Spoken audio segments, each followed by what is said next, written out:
Patan Bali or Samana, they are listening.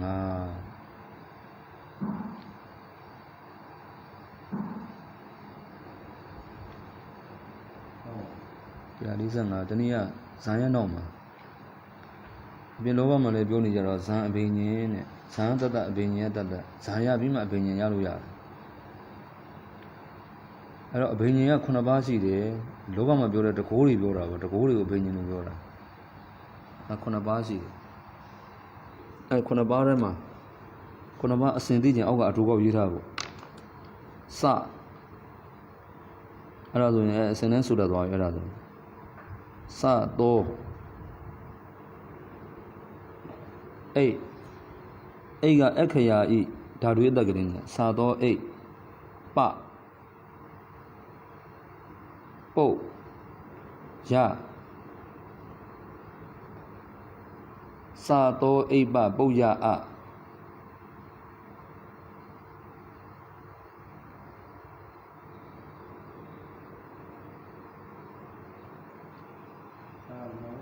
Sa to A ba Boga Bazar Chongin Balasine Bobini Badamolo Sa to A ba Boya Ahu Tada Benya Benya Tada Konabasi de Aisenan so maybe. Suragama Sia Sudora Drita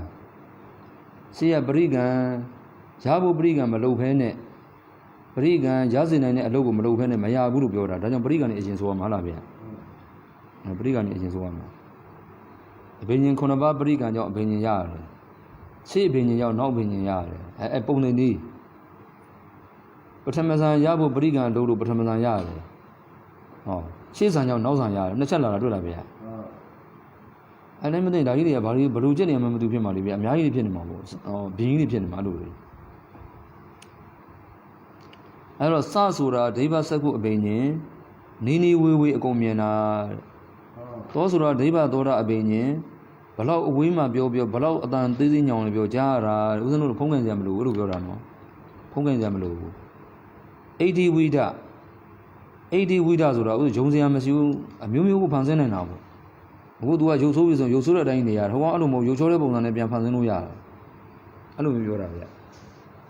But Prasida was an opinion. Turuba Dunia say would land the opinion. But Posera Bobinivala Notary opinion. Sibua Mapicararu, Biamiana Yatagamubaga opinion. Can Mazura can Ubagazura, Tuarabo, can Alio the Bido, Nabidoma, Dubila Mala. Mayaja Mala, the opinion. Sado Eba Boya A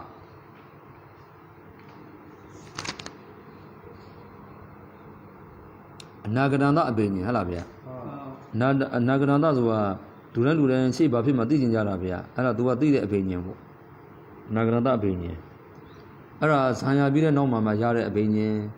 Sanya Une opinion Mayau. But Hamadan Julias and Mayau, Nezo Sroda than the Yama. Alula Rehavi. The Ajaro opinion Conaba, I send us maybe. So Mutoni, she will be your resolution. But Hamazan Julias and Yaras or Noma Lara. But Hamazan Yajin, the Pataman Yara Parigama, Logo Loma Yame, Alubora no? Alubiora. The Mala opinion Yajin and Mayau, Benyabu Brigand and Loba on the Brigands of Barons or Tushima Srodas and the Biamans Hada Halavia. But I'm Julias and 30 years and Senator Maya opinion. I don't know opinion the Guri Panzana Bogus. I send your bill to dinner now. From Julias and 30 years and Saint Joe. Debada Sekoda Barigaman. Debada Sekoda Ubanidia Bizina Bisayo. Oh, Deba Segu are at the Loga, who made me meaning I die. Only near Lemine, Querenia Lemine, Wiria Lemine, who was no river of Wiria Mine, Sonado, Baron the Pony Rea Barner, Baron Dota Corado. People di reali. A video call about Elo Lord Alavia. Do Alo Moria well Namin Alo. Deva Doda Pomelo, I do now, we have a lot of Johnny Alavia. Such a lot of Jar, who built me a Biomilon, Alumivia. Losing low ball, and Euro, a Bemaluma Jolo, Beluda de Avesharavia, are 2 Samandi. Ogo in origin. मैं को अपे चमाကြောက်လို့တကိုးရလည်းပဲငရဲကြဆိုတော့မလုပ်ချင်တော့အဲ့တော့တရားပဲသိအောင်မရှားတော့လားသူကျတော့ဒိဗ္ဗတလို့မပြောတာနောက်မှသောတာဓာတုရာဓာတုကအဋ္ဌိလိန်ဖြစ်နေလို့သူကလည်းဒိဗ္ဗရာလို့တောက်အာရပြတာနော်ဒိဗ္ဗရာသောတာဓာတုရာပရိကမ္မံဒိဗ္ဗရာသောတာဓာတုရာပရိကမ္မံဒိဗ္ဗရာသောတာဓာတုရာဥပနိတယပစ္စယေနပစ္စယောဒိဗ္ဗရာသောတာဓာတုရာဥပနိတယပစ္စယေနပစ္စယောစကုပြီးသောတာနော်သောတာပြီးတော့ဣတိဝိဒလာမယ်ဗျနံပါတ်3ပဲရောက်လာပြီဣတိဝိဒညာဏတ္တပရိကမ္မံဣတိဝိဒညာဏတ္တပရိကမ္မံဣတိဝိဒညာဏတ္တဥပနိတယပစ္စယေနပစ္စယောဣတိဝိဒညာဏတ္တဥပနိတယပစ္စယေနပစ္စယောလေးခုမြောက်ပညာလာမယ်စေတောပရိယညာဏတ္တစေတောပရိယညာဏတ္တပရိကမ္မံပရိကမ္မံစေတောပရိယညာဏတ္တပရိကမ္မံစေတောပရိယညာဏတ္တစေတောပရိယညာဏတ္တစေတောပရိယညာဏတ္တပရိကမ္မဏီပေါင်းဆိုမှာလေဟုတ်လားဗျာသူကပစ္စည်းတရားကိုဥပနိတယပစ္စယေနပစ္စယောဥပနိတယပစ္စယေနပစ္စယောဥပ္ပနိဝါဒနုဒ္ဓရိညာဏတ္တပရိကမ္မံဥပ္ပနိဝါဒနုဒ္ဓရိညာဏတ္တပရိကမ္မံဥပ္ပနိဝါဒနုဒ္ဓရိညာဏတ္တဥပ္ပနိဝါဒနုဒ္ဓရိညာဏတ္တဥပနိတယပစ္စယေနပစ္စယောဥပနိတယပစ္စယေနပစ္စယောအဓိပ္ပာယ်အဆုံးအပြောပြီးပြီယထာကံဥပကညာဏတပရိကမ္မံယထာကံဥပကညာဏတမဒုရကံအားလျော်ဆိုတာဥပကလာရောက်တဲ့တ attva တို့သိတာဒီဘောသိရင်ဘာဘယ်ရောက်မယ်ဆိုတာတွေအဲ့ဒါတွေပြောတာဗျမြတ်စွာဘုရားဆိုမသိခင်နဲ့အဲ့ဒါလန်းလန်းကြည့်နေနောက်ကပုံနဲ့ပေါ်နေတော့သူကဘုန်းကြီးကပြောတော့နောက်ကခွေးပုံနေသူခွေးပုံသွားမှာအဲ့လိုတွေသိနေတာတွေပြောတာဗျယထာကံဥပကညာဏတဥပနိတယပစ္စယေနပစ္စယောနာဂတန္တညာဏတပရိကမ္မံနာဂတန္တညာဏတဥပနိတယပစ္စယေနပစ္စယောအဲ့ဒါအဘိညာဉ်9ပါး9ပါးဟုတ်လားဗျာရှေ့ဘိညာဉ်နောက်ဘိညာဉ်လို့ပြောရင်6ပါးရှေ့ဘိညာဉ်နောက်ဘိညာဉ်လို့ပြောရင်6ပါး6ပါးဆိုတာဒီလိုလေးဗျာဘိညာဉ်9ပါးထဲမှာရှေ့လို့ပြောရင်6ခုပဲရှိရလေဟုတ်လားဗျာနောက်ဆုံးဘိညာဉ်အနာဂတန္တညာဏနောက်လေသူ့ထက်လို့မရတာသဘောပေါက်လားဒါကြောင့်မလို့ပရိကံမှန်ပါလာလို့ရှိရင်သူက9ပိုက်အပြည့်ရှေ့ပင်ရင်နောက်ပင်ဖြစ်သွားရင်6ပိုက်ဖြစ်သွားပြီဇန်4ပါးပရိကံလို့ပြောရင်ဇန်4ပါးလုံးမှာ4ပိုက်ရှိတယ်ရှေ့ဇန်နောက်ဇန်လို့ပြောရင်ဇန်3ပါးပဲရှိတယ်တွေ့လားဗျာအဲ့လိုမျိုးလေးတွေပါဠိတွေအတိအကျတက်ရှင်အဲ့တန်းနေဗျာကဲအဲ့ကြတော့အဲ့နောက်ကမြင်းဆောင်ပိုက်ထားလိုက်အဲ့ဒါဘိညာဉ်နဲ့ပရိကံပြီးသွားပြီရှေ့ပင်ရင်နောက်ပင်ရင်လာတော့မယ်ဗျာအဲ့6ပိုက်လာမယ်ဟိုကောင်9ပိုက်ရှိတယ်ပစ္စယောဒိဗ္ဗစုလို့ရေးတာတွေ့လားဟုတ်သူရှိနာလေးကကတ်ရေးတာပေါ့ရှေ့အဘိညာဉ်နောက်အဘိညာဉ်ပရိကံလုပ်ပြီးသွားပြီပေါ့ပရိကံလုပ်ပြီးတော့ရပြီဆိုရင်ပေါ့ဒိဗ္ဗစုအဘိညာဉ်ရရင်ပေါ့ဘာဆက်ဖြစ်မလို့ပေါ့အဲ့လိုပြောတာဒိဗ္ဗသောတာဗဆက်ရမယ်တဲ့ဦးဇင်းတို့ဖုန်းလို့ပေါ့ဗျာမြင်လဲမြင်ရတယ်ဗီဒီယိုခေါ်လိုက်မြင်လဲမြင်ရတယ်ကြားလဲကြားရတယ်ဆိုအဲ့လိုမျိုးပေါ့ရှေ့အဘိညာဉ်နောက်အဘိညာဉ်6ပိုက်ပါဠိကျတဲ့ပုဂ္ဂိုလ်ကပိုက်ရည်တိကျသိရတယ်ဗျအဲ့ကြမကြံခဲ့တော့ပိုက်ရည်ဘယ်လောက်ဆိုမှမသိတော့ခါကြတော့ဘယ်သူဆိုလို့ဆိုပြီးမှမသိဖြစ်နေတာရှေးပင်ရင်နောက်ပင်ရင်6ပိုက်နော်6ဆိုတော့မဗျတစ်ကစမယ်မှာဒိဗ္ဗစကုဒိဗ္ဗစကုဟောတော့ပစ္စည်းတွေ့လားဗျဒိဗ္ဗယသောတာဓာတုယဥပနိတယပစ္စယေနပစ္စယောဒိဗ္ဗယသောတာဓာတုယဥပနိတယပစ္စယေနပစ္စယောဒိဗ္ဗသောတာဓာတုဒိဗ္ဗသောတာဓာတုဣတိဝိဒညာဏတ္တဣတိဝိဒညာဏတ္တဒိဗ္ဗသောတာအဘိညာဉ်ရရင်လည်းနောက်တော့ဣတိဝိဒတကူအဘိညာဉ်တွေရလာအောင်ပါပဲတဲ့ကိုဖန်ဆင်းနေတာဖန်ဆင်းလို့ရတာပေါ့လို့ပြောတာဣတိဝိဒညာဏတ္တဥပနိတယပစ္စယေနပစ္စယောဣတိဝိဒညာဏတ္တဥပနိတယပစ္စယေနပစ္စယောဣတိဝိဒညာဏံဣတိဝိဒညာဏံစေတောပရိယညာဏတ္တစေတောပရိယညာဏတ္တသူကညာဏနှစ်ပုံးနေလေလားနော်ဒါပေမဲ့သူတို့ကြောင့်သူတို့ကတ်တားထားတဲ့ခါမှာတိတိနဲ့ထားရတာ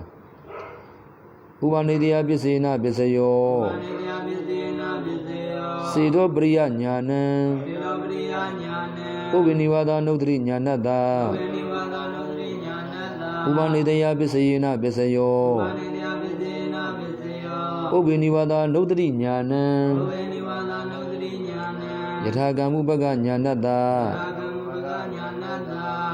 ဥပနိတယပစ္စေနပစ္စယောယထာကံမှုပကညာနံနာဂတန္တညာနတ္တဥပနိတယပစ္စေနပစ္စယော6ပဲပြည့်တော့တွေ့လားဗျအဲ့ဒါမက်ကိုသွား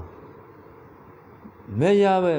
မဲ့နဲ့ပရိကံနဲ့ပြောလို့ရှိရင်အဲ့ဒါ၄ဘက်ဟုတ်လားဗျသောတပန်တည်ခြင်းသောတပန်တည်တဲ့အလုပ်ကိုလုပ်တက္ကရာတည်ခြင်းတက္ကရာတည်ခြင်းအလုပ်ကိုလုပ်လို့ပြောတာနော်အဲ့တော့၄ဘက်လာဟုတ်လားဗျ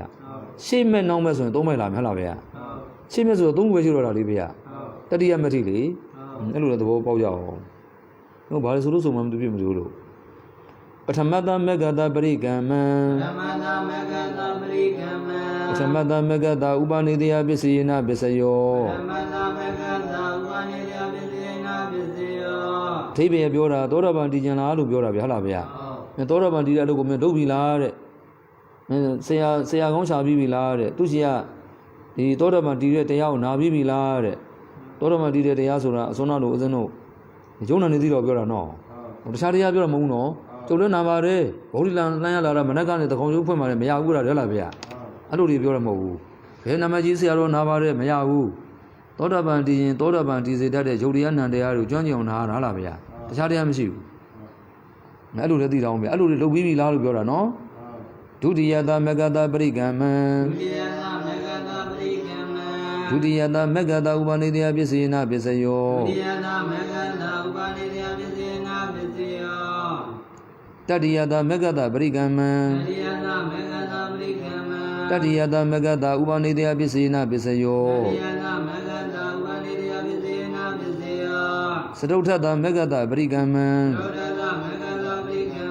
စတုထသမဂ္ဂတဥပနိတယပစ္စေနပစ္စယောအဲ့ပရိကံ၄ဘက်ရှိတယ်၄ဘက်ထဲမှာသောတာပန်တည်ခြင်းရဲ့ပရိကံဆိုအလုပ်ကိုပြောတာနော်အလုပ်က1ဆရာကောင်းရှာရမယ်အရိယပညာတွေပြောပြနေတဲ့ဆရာကောင်းဒီလိုဦးဇင်းတို့စာရီတက်လို့တက္ကသိုလ်တွေကျူတာတွေသင်တာပဲပြောတာမဟုတ်ဘူးနော်ဘောမောခကြီးပါလေအဲ့လိုပြောတာမဟုတ်ဘူးဖေဒီသောတာပန်တည်စေနိုင်တဲ့တရားကိုပြောပြနေတဲ့ပုဂ္ဂိုလ်ပြောတာကျန်တဲ့တရားတွေကတော့ဦးဇင်းတို့ဘူးသူရဖြစ်မယ်ကုသိုလ်ဖြစ်မယ်ဒီလောက်ပဲလားဗျအဲ့ဒီအစွမ်းနာလူယုံနာတရားတွေကိုမမြင်မြင်အောင်ပြောနိုင်တဲ့တရားနာမှာအဲ့ဒါသောတာပန်တည်စေနိုင်တဲ့တရားသောတာပန်တည်အောင်ပြနိုင်တဲ့ဆရာအဲ့လိုလာတာဗျအဲ့ကြတော့အဲ့ဒီသောတာပတ္တိမေရဲ့ပရိကံက1ဆရာကောင်းရှိရမယ်2အဲ့ခန္ဓာတရားနာဘူးရမယ်တွေ့လားဗျနော်ခန္ဓာတရားနာဘူးရမယ်အဲ့နာဘူးတဲ့အတိုင်းခန္ဓာကိုမြင်အောင်လုပ်ရမယ်တွေ့လားအဲ့ပရိကံနေတွေ့လား1ဆရာကောင်းရှာရမယ်2ခန္ဓာတရားနာရမယ်3မြင်တဲ့ခန္ဓာကိုရှုရမယ်တွေ့လားဗျအဲ့ကောင်3ချက်ရှိတယ်တွေ့လားနောက်ကဒုတိယတတိယစရိုးထကြတော့ဆရာကောင်းရှာစရာမလိုဘူးခန္ဓာမြင်အောင်တရားနာစရာမလိုဘူးမြင်လို့လည်းပဲသောတာပန်ကိုဓတ္တနိနာဘာဒဘာသောတာပတ္တိဓတ္တနိနာသောတာပတ္တိမက်တည်တယ်တွေ့လားဗျာသောတာပန်ဆိုမြင်သွားပြီလေနောက်တော့ဆရာရှာတာနောက်တရားနာတာသူကချစ်မရှိမလိုတော့ဘူးရှိလဲရတယ်မရှိလဲရတယ်မရှိရင်လည်းပဲသူကပရိကံမှာဘာလို့တာတော့နဲ့ခန္ဓာကိုရှုတာဗါတဲ့တော့ခန္ဓာကိုရှုတာနောက်မဲ့တည်းပရိကံနော်ဘယ်လိုဒီတိုင်းကြည့်လိုက်တော့တူတူဖြစ်နေတွေ့လားဗျာနောက်မဲ့3ခုရဲ့ပရိကံကခန္ဓာရှုရင်ပြီးပြီရှင်းမဲ့ကကြတော့ခန္ဓာရှုခြင်းခန္ဓာတရားနာသေးတယ်ခန္ဓာတရားကိုပြနိုင်တဲ့ဆရာရှာသေးတယ်ရှေ့ကပရိကံ3မျိုးတော့ဟုတ်လားဗျာနောက်ပရိကံတစ်ချက်တည်းနဲ့ရမတူဘူးအဲ့တော့ဥစဉ်တင်းကြည့်တော့တူတယ်ထင်းနေတာဘာလို့နောက်မဲ့3မဲ့ကပရိကံမှာခန္ဓာရှုနေပြီးသွားတာတော့ရောသူသောတာပန်တည်တယ်ဆိုတဲ့ကောဆရာရှာခဲ့လို့လေဆရာရှာခဲ့တဲ့အလုပ်ပြီးပြီလေဗျာတရားနာတဲ့အလုပ်ပြီးသွားပြီတွေ့လားဗျာအဲ့ပုံမှာရတယ်ဘုရားစိတ်ချတယ်ဘုရားတော်စိတ်ချတယ်မင်းမောင်သောတာပန်ပဲသွားတော့ရပြီတဲ့မင်းတို့တက္ကရာအနာကမင်းတို့ဆက်ရှုလိုက်မယ်ဟုတ်လားဗျာအဲ့လိုပြောတာအဲ့ပရိကံကြီးမတူဘူးစင်တော့အဲ့ပထမမဲ့ရဲ့ဒီသောတာပန်ဒီကိုပရိကံကြတော့သောတာပန်တီးစီနိုင်အောင်ဟောနိုင်တဲ့ဆရာမရှိလို့မရဘူးတွေ့လားဗျာအဲ့ဒါမဲ့ဦးဇင်းတို့ဆရာကြီးကပိုးတယ်မတီးအောင်ဟောနိုင်ကြဘူးဗျာဆရာလည်းပုရုဇဉ်တပည့်လည်းပုရုဇဉ်အဲ့လိုတွေဖြစ်နေတာအဲ့တော့ဆရာရှားချောင်းပြောပြတာပေါ့ဒီတိုင်းဆရာတော့အများကြီးပေါ့သူကစာချဆရာသူကတရဏဂုံဆရာသူကဥပ္ပဇ္ဇဆရာနဲ့အဲ့ဒါတော့များတော့ဗောလားဗျာဒီကိုပြောတဲ့ဆရာကသောတာပန်တီအောင်ဟောနိုင်တဲ့ဆရာနားလည်လားဗျာဒါမြင်မက်လေးမဲ့မို့လို့သူရဲ့ပရိကံက4ပါးတွေ့လားနော်အောက်ကပထမမဲ့ကောဒုတိယသမက်ကတာလည်းတွေ့လားအဲ့ဒါသူရှိရရေးတာရှေ့မဲ့နောက်မဲ့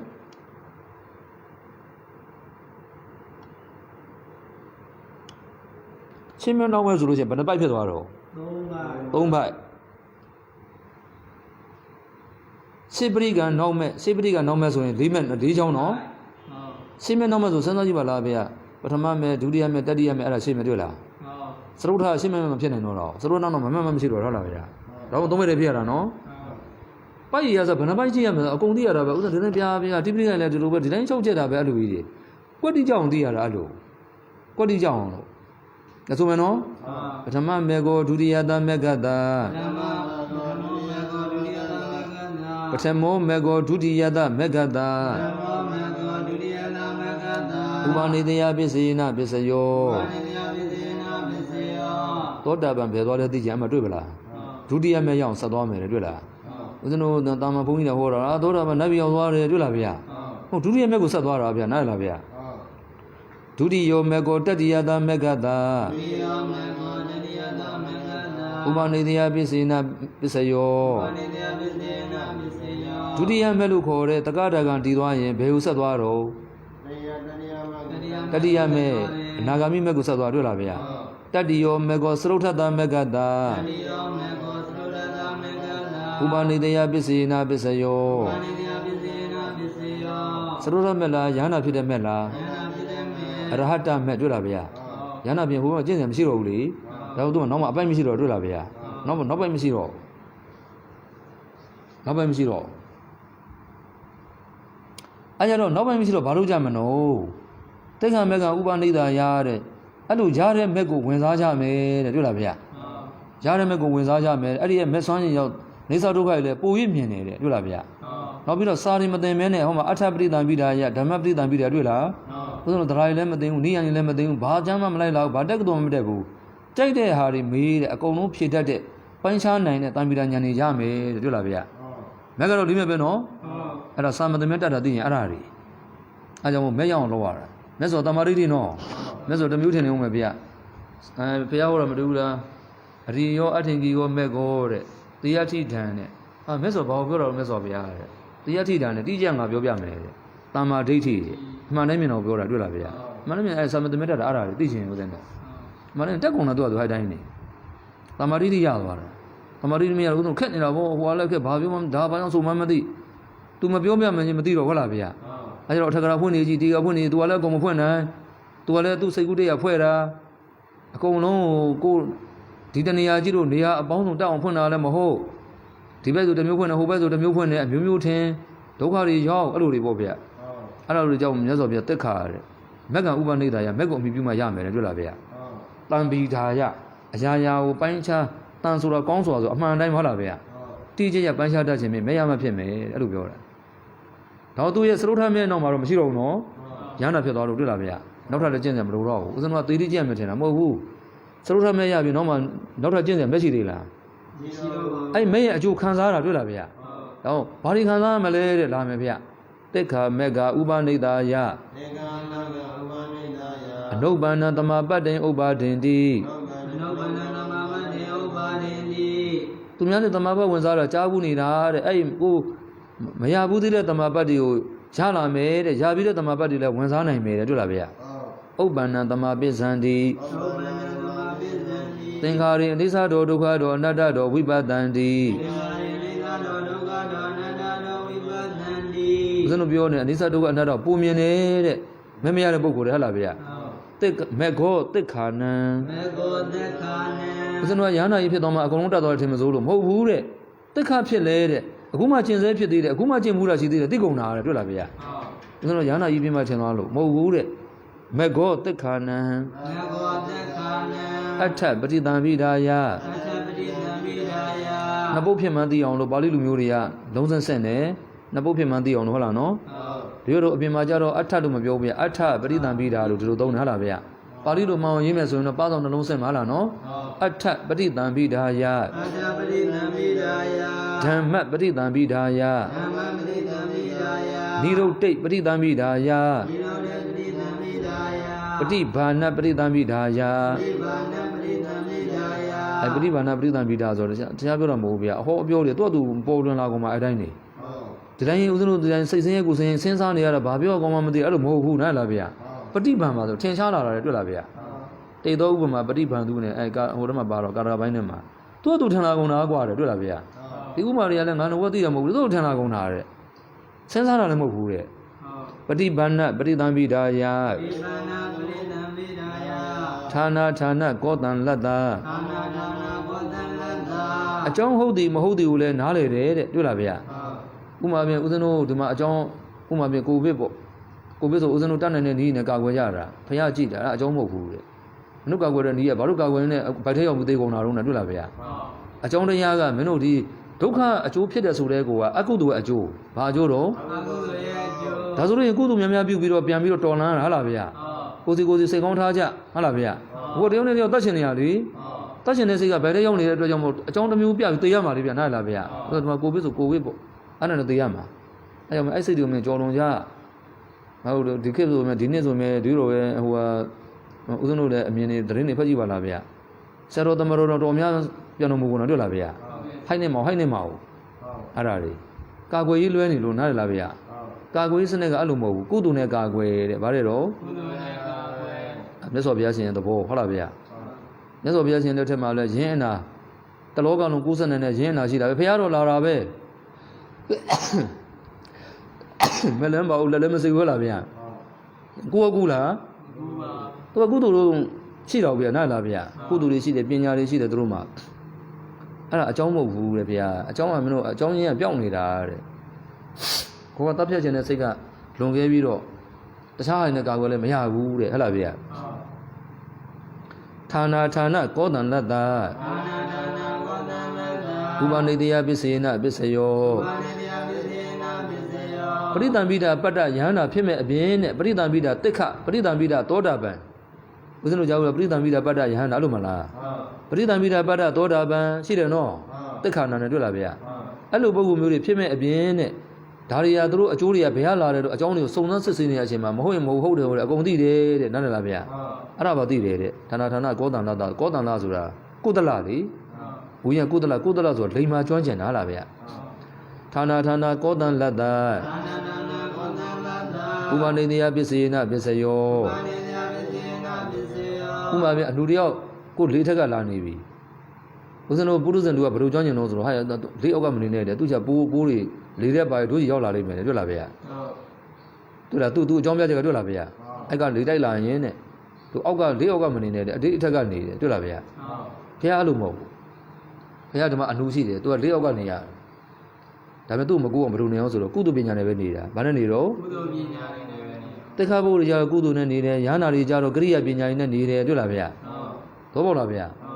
လေးအောက်ကမနေတာမဟုတ်အောက်ကြတဲ့အကုသိုလ်စိတ်နဲ့မနေတာတွေ့လားဗျာအဲကြောင့်သူတို့ကံမရောက်ဘူးဘလို့အောက်ကြတဲ့အကုသိုလ်တော့နဲ့အဲ့ဒီသုဘဘုရားဘာကြောင့်လူလာလဲစဉ်းစားကြည့်ပါလားမျိုးရိုးလိုက်တာမဟုတ်ဘူးတဂရသိကိပစ္စေကဗုဒ္ဓကိုကွာယံကုဋ္ဌိဝုစရတိနဲ့ဒီနေရာမှာဒီလူနုကဒုမျိုးဘာလာလှုပ်ထားတော့နဲ့ပစ္စေကဗုဒ္ဓဆုံးလာတာလူနုတို့တော့ပြောတာတွေ့လားဗျာဆုံးမလောင်းမဲနဲ့ကုသိုလ်စိတ်နဲ့အထက်တန်းကြတဲ့ဆုံးလောင်းတဲ့ကုသိုလ်စိတ်နဲ့မနေဘဲနဲ့သွားပြီးတော့အနုတို့ကဲ့ရဲ့တဲ့အကုသိုလ်ကံအောက်ကြတဲ့အကုသိုလ်ကံလာတာတွေ့လားဗျာလေးယောက်ကနေလို့လာတာမဟုတ်ဘူးနားလားဗျာကဲအဲ့လိုဒီပစ္စေကဗုဒ္ဓဒုနုတို့ဆဲတာတခြားလားသုဘဗုဒ္ဓအလောင်းလားသုဘဗုဒ္ဓအလောင်းကျွန်တော်ပုဂ္ဂိုလ်ဆဲလားမဆဲပါဘူးမဆဲတဲ့ပုဂ္ဂိုလ်မနူးလေဗျာနားလားဗျာဟုတ်ပေါ့လားဗျာအဲ့လိုအောက်ကနေတော့အောက်ကနေတယ်လို့ပြောတာနားလားဗျာအခုကောင်ကအကြောင်းလွဲနေတာတဲ့အဲ့လိုတွေဗျာအကုန်သိတာဗျာဌာနကောတံလတ္တာဥပနိတယပစ္စေနပစ္စယောအဲသရုဒ္ဓမဲ့အပြင်နောက်ထပ်ကျင့်စရာမလိုသေတိချင်းကလို့ထင်မစိုးလို့နော်သရုဒ္ဓမဲ့တိကြာသွားရင်ကုန်ပြီနားရလားဗျာနောက်တော့ကျင့်စရာမရှိတော့ဘူးဟုတ်လားဗျာဒါပြန်ကျုပ်တို့ကပထမမဲ့ပဲရသေးတယ်ဗျာတဲ့နားတော့မယ်တဲ့နားလည်းပဲမျက်စိကမရဘူးတဲ့ဒုတိယမက်ကဥပနိတယပစ္စေနပဆက်သွားမှာပဲတဲ့တွေ့လားဗျာအဲတခုလို့ရှိတော့တဘဝနားမယ်နှစ်ဘဝနားမယ်နောက်ဆုံးတော့နတ္တိဘဝံအဋ္ဌမမာတိယန္တိတွေ့လားဗျာမင်းကျန်တော့နားရတယ်မင်းစေဘောမြောက်တွေမင်းမလုပ်တော့ဘူးလေခုနဘဝအတွင်းမှာရဟနာဖြစ်မှာလေတွေ့လားဗျာအဲ့လိုလာတယ်တော့တော့မတည်သွားတဲ့နောက်ပိုင်းကိုအဲ့တော့သေတိကျင့်ရတာမဟုတ်နော်ဒုသေတိကျင့်ရတာမဟုတ်ဘူးကိရိတာသေတိထိပဲကျင့်ရတာဟုတ်လားဗျာဟိုဘက်ကတပစီလဲလဲဦးဇင်းတို့မေတ္တာတွေပြန်ပို့ဖို့ဘာမှဖြစ်တော့အကြမှာဒီကြားထဲမှာအဲ့မဲရောင်ချာရတာအဲ့တော့မဲအကျိုးပြောရဆိုလို့ရှိရင်မဖြစ်သေးတဲ့တမပတ်တွေဖြစ်စေနိုင်တယ်ဖြစ်တဲ့တမပတ်ဝင်စားနိုင်တယ်အနိစ္စဒုက္ခအနတ္တပုံမြင်တယ်တန်ပိတာဉာဏ်တွေရတယ်ဟုတ်လားဗျာ နောက်ကပိုက်လေးဆိုမယ်ဗျနောက်ကပိုက်ကရှေ့အပိုက်တို့ရှေ့အပိုက်နဲ့မတူဘူးနော်မတူတော့တီးရလေးဆိုပေါ့တိခါမက္ခံဥပနိတာယတိခါမက္ခံဥပနိတာယအနုဘာနံတမပတ္တိဥပါဒင်တိအနုဘာနံတမပတ္တိဥပါဒင်တိဥပ္ပန္နံတမပစ္ဆန္တိဥပ္ပန္နံတမပစ္ဆန္တိသင်္ခါရေအိသတောဒုက္ခတောအနတ္တတောဝိပဿန္တိသင်္ခါရေအိသတောဒုက္ခတောအနတ္တတောဝိပဿန္တိမဂ္ဂောတက္ခနံမဂ္ဂောတက္ခနံအဋ္ဌပတိတံမိဒါယအဋ္ဌပတိတံမိဒါယဓမ္မပတိတံမိဒါယဓမ္မပတိတံမိဒါယနိရောဓိပတိတံမိဒါယနိရောဓပတိတံမိဒါယပฏิဘာနပฏิတံမိဒါယပฏิဘာနပฏิတံမိဒါယဌာနာဌာနကောတံလတ္တာဌာနာဌာနကောတံလတ္တာအဲ့ဒီမှာသူတို့နားမလဲတာပဲဗျာဖြစ်နေတာတစ်မျိုးအကြောင်းတွေခြားတာတစ်မျိုးဟုတ်လားဗျာမျိုးမျိုးဖြစ်နေကြတာလူတွေသူကအဲ့အကြောင်းရင်းမှန်ကိုသိတယ်တဲ့ဒါအကြောင်းမဟုတ်ဘူးဒါဥစဉ်တို့လောကမှာကြည့်ပါလားဗျာဥမာလေးပြင်တရက်ပင်ဟာတရက်စီဟာဥစဉ်တို့ပိန်းနေပင်အကြောင်းမဟုတ်ဘူးပိန်းနေစဉ်ပုတ်ဖို့အကြောင်းမဟုတ်ဘူး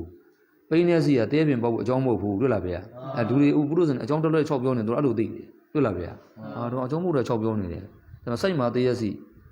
ပေါက်တော့ပိန်းနေပင်ပေါက်မှလာပြောနေတွေ့လားဗျာအဲ့လိုဘုတ်ကောက်ကလာတယ်မရဘူးသူသိတယ်ဗျာအတိုင်းနေအကြောင်းမှအဲ့လိုမဟုတ်ဘူးတရက်ပင်ရဲ့အကြောင်းမှတရက်စီတွေ့လားဗျာပိန်းနေပင်ရဲ့အကြောင်းမှကပိန်းနေစီနားလည်လားဗျာအဲ့လိုဒီလိုဒုက္ခတွေဖြစ်စေကြတဲ့အကြောင်းတရားကအကုသိုလ်ဘယ်သူတော့အကုသိုလ်တော့ပေါ့လားဗျာအဲ့ဒါဆိုရင်ကုသိုလ်ပြန်နဲ့ကုသိုလ်နဲ့ပြန်ဖိကုသိုလ်နဲ့ပြန်တိုက်တွေ့လားဗျာစိတ်ကောင်းတွေပြန်ထားကြလို့ပြောတာလားဗျာဟိုစိတ်ကောင်းမထားမှမထားပဲနဲ့ကြားလေးမိုက်လေးကြားလေးရိုင်းလေးကြားလေးစိုးလေးဟဲ့လားဗျာဘယ်လိုလုပ်အဲ့တော့ဒီခဏနာပြောတော့ဥဒနာဒါကိုဗစ်-1920လာအောင်ပါလို့အဲ့လိုမှရိုင်းနေဟဲ့လားဗျာ90တော့မှအဲ့လောက်ခံနေ20ဆိုသေပြီလို့အဲ့ဒါကုသိုလ်စိတ်ဓာတ်တွေမပြောင်းဘူးဗျာစိတ်ဓာတ်တွေမပြောင်းဦးဇင်းတို့တို့ရုပ်ကိုပြောင်းခြင်းတယ်။ဒါမှမဟုတ်ရှင်းတော့ဆရာတော်ကြီးတစ်ပါးဒီပင်ဆရာတော်ကြီးလည်းမသိပါဘူးဒီလိုတော့အဲ့ဒါမှတ်မိတော့ဘူးရုပ်ကိုသာပြင်စိတ်မပြင်နဲ့ရုပ်ကိုသာပြင်နာမ်မပြင်နဲ့ရုပ်စင်မလားနာမ်မလားတွေ့လားဗျာသူအဲ့လိုတွေပြောပြထားတာရှိတယ်ဟုတ်တာပေါ့လူတွေရုပ်တည်ပြင်တာစိတ်ဓာတ်ကြတော့မပြင်ဘူးဟဲ့လားဗျာမပြင်တော့မရဘူးတိမ်မာပဲဒုက္ခရောက်မှရောက်မှာပဲဟဲ့လားဗျာတကြဖြတ်ကြမှာပဲဖတ်ကြည့်လိုက်ပါတော့နိုင်ငံကြီးတွေကြည့်လိုက်ချင်းယွန်စရာကြီးတွေဗျာသူ့မုန်းကိုမုန်းနေကြည့်ပဲဗျာဟဲ့လားဗျာဘယ်သူမှမေတ္တာထားမယ်ဆိုစိတ်ကိုဘယ်မှမရှိတော့ဘူးဟဲ့လားဗျာဖတ်ကြည့်ပါလားအောင်စလို့မယုံရင်ဟိုမှာဟိုကောင်တယောက်ကသမထတက်သွားပြီဟိုဆင်းသွားပြီနောက်တက်လာတဲ့ကောင်တော့ပြန်ပြီးရန်တော့လုံနေတာဟဲ့လားဗျာငါတော့သမထတက်ခဲ့တာကွာမင်းတို့ကောင်မျိုးကမလုံသိဘူးကွာအဆင်းတဲ့နေကွာနေတာမျိုးတွေဟဲ့လားဗျာဒီလို6လုံးလုံနေတာဗျာအဲ့လိုမနာလိုဦးတို့သူမနာလိုဦးတို့ပြည့်စုံမလို့ဘူးလေသူတကယ်အဲ့လိုဆောင်းနိုင်ရင်ရှေ့ဆက်ပြီးတော့နောက်၄နှစ်တခါဆို၄နှစ်၅နှစ်တခါ၅နှစ်ဆက်လို့ပေါ်ဗျာမဟုတ်လားဗျာအရေးချင်းမရှိလို့ကြာသွားပါလေဆိုမှာပဲအရေးချင်းရှိတယ်ထင်နေပြန်တာမရှိတော့လို့ပါဆိုမှာဟုတ်လားဗျာအဲ့လိုတော့မပေါ့ဘူးဘယ်နာကြည့်ကြအဲ့တိုင်းနေကြည့်ပဲအဲ့လိုတွေဗျာစိတ်မပြင်းလို့ပြောတာနော်ပြင်တော့ရဒီတိုင်းပဲနေမှာပဲမိုင်းရိုက်ကြတက်ကြမိုက်ကြမဲကြအဲ့ဒါနိုင်တဲ့ကောင်ကဆိုဖြစ်မှာပဲဟိုလိုပေါ့တောထဲမှာလို့ပေါ့တောထဲမှာသားကောင်နေကြည့်လိုက်လို့ရှိရင်ဒီကောင်နဲ့ဒီကောင်နဲ့မတည့်ဘူးမတည့်ချင်းကြိုက်တဲ့အခါမှာအားကြီးတဲ့ကောင်ကြိုက်တတ်ပြတာဟုတ်လားဗျာအားကြီးတဲ့ကောင်ကြိုက်တတ်ပြတာအဲ့ဒါပဲအဲ့လိုဓနာအားဖြင့်အားကြီးမလားအာနာအားဖြင့်အားကြီးမလားလက်နဲ့အားဖြင့်အားကြီးမလားအဖွဲ့အစည်းအားဖြင့်အားကြီးမလားအားကြောင့်လူတွေဘက်ဂရောင်းတွေတအားချကြတာတော့အဖွဲ့အစည်းရလို့ရင်လှုပ်လို့ရတယ်ကွာတော့စိတ်နဲ့တယောက်တည်းမသွားရဘူးလေတယောက်တည်းကိုလှုပ်ပြမလဲကြောက်သေးတယ်အဲ့လိုပြတတိရလည်းတကယ်ရှိတာမဟုတ်ဘူးတကယ်တတိရှိတဲ့ကောင်တွေရှိတယ်တယောက်တည်းလှုပ်တဲ့ကောင်တွေဗျာအဲ့လိုမဟုတ်ဘူးတတိရှိလို့မဟုတ်ဘူးအမှန်ရှိထွက်မှကသူကကြောက်တတ်တယ်အပေါ်ပါလာတော့ခါကျတော့ तू ကမကြောက်တော့ဖြစ်လာတာဗျာလားဗျာအဲ့လိုမျိုးအဲ့လိုလည်းသဘောပေါက်ကြအောင်ဗျာတကယ်တက်တီကောင်းလို့မဟုတ်ဘူးဒါမဲ့အကျိုးနော်အဲ့ဒါကုသလောကုသလတ္တကုသိုလ်ကြောင့်ဘယ်ကုသိုလ်တွေဖြစ်လာနိုင်လဲဆိုတော့မြတ်စွာဘုရားအစာဟုံးခေါ်သွားတာနောက်ဆုံးမှာစရုဋ္ဌမဲ့မှာဆုံးတယ်ဘယ်မှာဆုံးတော့စရုဋ္ဌမဲ့မှာဆုံးတာအရဟတမဲ့ဟဲ့လားဗျာသူ့နောက်မှာယန္တာအကျိုးရမယ်အရဟတမဲ့မှာအဆုံးတတ်သွားတယ်တွေ့လားဗျာဒါပေမဲ့နောက်ဆုံးကုသိုလ်ကဘယ်သူတော့စရုဋ္ဌမဲ့ဒီလိုကြားဦးတဲ့အတိုင်းပြောရင်အရဟတမေဒီထဲမှာတော့ပတုတ္တဆနဲ့ရေးတာနော်အစင်အတိုင်းသွားတဲ့အရာတွေပတုတ္တဆနဲ့လည်းသုံးတယ်မူရင်းနာမည်လည်းရှိတယ်ဟုတ်လားဗျာမူရင်းနာမည်ကပထမမဲ့ကိုရဲ့မူရင်းနာမည်ကသောတာပတ္တိမဲ့သောတာပတ္တိမဲ့သောတာဒီလိုအတိတရားတွေကိုအခုမှသောတာစကြဘူးတာတော့အဲ့လိုပြောတာသောတာပတ္တိဆိုပတ္တိကိုမှရောက်လာတဲ့ဒီခန္ဓာတွေဒီនិရောဓတွေကိုအခုမှသောတာသိဘူးတာကြားဘူးတာတွေ့လားဗျာသောတာပန်တော့အဲ့တိုင်းတက္ကရာကံကြတော့သောတာပန်တည်ပြီးပါလေနဲ့ ငိုကကြီးကတချို့ဖြစ်သေးတယ်ဆိုရင်တက္ကတာကငါတော့တစ်ချိန်တော့ပဲဖြစ်တယ်တွေ့လားဗျာတကိန်အာဂါမီတစ်ချိန်တော့ငါလည်းဖြစ်သေးတယ်တွေ့လားဗျာတတလုံးမပြောတာနော်ဒါကြောင့်မလို့ငါမင်းတို့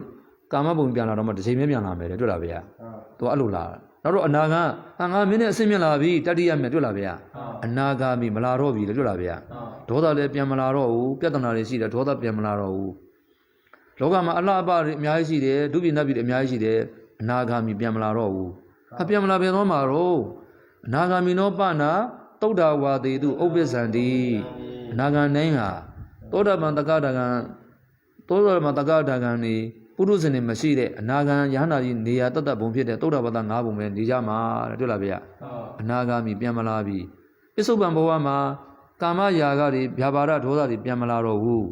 တမလွန်မှာဟိုက်ကာမဘုံပြန်မလာတော့ဘူးတွေ့လားဗျာနှမျိုးအရဟတမေသရုဋ္ဌမေအရ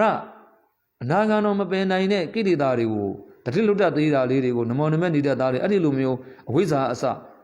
ဟတ္တဖြတ်နိုင်တဲ့မဲမကြံတော့ဘူးတဲ့တွေ့လားဗျာအမြင်ဆုံးပဲတွေ့လားဗျာဒါပြင်ဦးဇင်းတို့ဒါနတတ္တဝါနေစလိုက်တာဒါနကနေစလိုက်တာနောက်ဆုံးဒါနကုသိုလ်ကနေစလိုက်တာဘယ်မှာဆုံးသွားတော့ဆိုတော့အရဟတမေမှာဆုံးသွားတယ်ဘယ်မှာဆုံးသွားတော့ရှေးကုသိုလ်ကနေနောက်ကုသိုလ်တောင်းတွေ့လားဗျာခြေဆုံးကုသိုလ်ကနေဒါနစလိုက်တာနောက်ဆုံးပဲရောက်သွားတော့အရဟတမေလားယဟန္တာဖြစ်စီရဲ့မဲ့လားယဟန္တာဖြစ်စီရဲ့မက်ကဆိုတာလမ်းတွေ့လားဗျာကိုယ့်ကိုယဟန္တာဖြစ်တဲ့လမ်းဒီသွားတတ်ပြီကွာတွေ့လားဗျာဟောဒီလိုပဲနောက်ဆုံးကျတော့ခန္ဓာပဲရှိရတာဒီလမ်းကလည်းအဲ့လိုရှင်ရဲ့ယဟန္တာတိဖြစ်သွားတာပဲနဲ့အဲ့လမ်းကိုသွားတတ်ပြီတဲ့ဟုတ်လားဗျာဦးဇင်းတို့ဒါနသီလပြုတဲ့လူကနတ်ပြည်လမ်းကိုသွားတတ်တယ်တွေ့လားဗျာဇံဘာဝနာတွေပွားများတဲ့ပုဂ္ဂိုလ်ကဗြဟ္မပြည်လမ်းကိုသွားတတ်တယ်နော်အကုသိုလ်နဲ့နေတဲ့ပုဂ္ဂိုလ်တွေကအပယ်လေးပုံလမ်းကိုသွားတတ်တယ်နော်ခန္ဓာတွေရှုတတ်တဲ့ပုဂ္ဂိုလ်ကမက်လမ်းကိုသွားတတ်တယ်တွေ့လားဗျာဉာဏ်တွေရှိတဲ့လမ်းတက္ကရာတွေရှိတဲ့လမ်းကိုသွားတတ်တယ်တဲ့မက်ကဆိုတာလမ်းသဘောပေါက်လားဗျာအဲ့ဒါကိုပြောတာကဲခြေအောင်တော့ပြန်လို့ရနော်ဟောလို့ဆိုဒီပကတူကခြေသာပိုက်လှုပ်တိုင်းမခက်ဘူးနားလားဗျာပိုက်လှုပ်တိုင်းမခက်ဘူးဒီနေ့တော်တော်များသွားပြီတမျက်နှာနေကတော့ဖြတ်သွားပြီကဲအဲ့ပါဠိတော့အဲ့လောက်တော်မယ်အရာလေးနည်းနည်းကောက်ကြအောင်လေ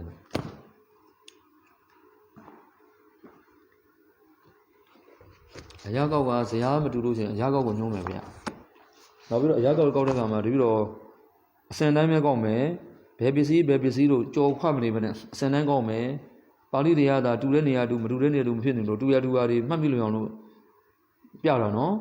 အခုဒီခြေရကြရင်အကုန်လုံးအစင်တိုင်းဆိုတော့မှာဗျာဒီဟာကြီးတွေပြီးသွားပြီဆိုလို့ရှိရင်အစင်တိုင်းကြံခဲ့တဲ့ဟာတွေကုန်ပြန်ဆုံးမှာအရာကောက်ကတော့အစင်တိုင်းပဲဆိုမှာဘာကြောင့်အစင်တိုင်းဆိုတာတော့အကြောင်းပြချက်တစ်ခုရှိတယ်ဥစ္စာတွေဖတ်တဲ့အခါမှာအခုဦးဇင်းတို့ကောက်နေတဲ့အဲ့ဒီပစ္စယနိဒေတာနှစ်ပု္ပ္ပစာမေးမှာလားဗျာအဲ့ဒါမေးပြီးလို့ချင်းစဝါဒ၄ပုံမေးမှာပညာဝါဒ၄ပုံမေးမှာဒီလိုကြောင့်နေပညာဝါဒအရင်သင်တယ်ဒီလိုတော့အစံတိုင်းမဲ့သင်မှာဘာဖြစ်လို့ဆိုတော့ခါကျပု္ပ္ပစာတွေဖတ်တဲ့အခါမှာကိုကစဝါဒမလုပ်ဖြစ်သေးဘူးပညာဝါဒပဲလုပ်ဖြစ်တယ်စဝါဒကိုမရလိုက်ဘူးဆိုလို့ချင်းအဲ့အတွက်ကရှေ့ကဖတ်လိုက်3 4 5 6နံပါတ်တွေဖတ်လိုက်တာကိုမသိလိုက်ဖြစ်မှာဆိုဟုတ်လားဗျာအဲ့တော့စဝါဒအရင်သင်လိုက်တော့နံပါတ်ကလည်းပု္ပ္ပစာတွေကလည်းရှေ့ကအရင်လာမှာလားဗျာဟာကိုတည်ပြီးသားဖြစ်တော့တန်းဖြစ်လို့အစံတိုင်းဖြစ်လို့လွယ်တာဟုတ်လားဗျာအားကြောင့်ဒီလိုတော့အရာကောက်အစံတိုင်းသင်မယ်ပါဠိကတော့ဦးဇင်းတို့လွယ်ရာတွေအသုံးများတယ်စတင်ပြီးတော့မှကျန်တဲ့ဥစ္စာတွေကောက်တဲ့ကုန်ပြန်ကောက်မှာလားဗျာကဲအဲ့တော့ပစ္စယနိဒေတာကောက်ဆက်သွားမယ်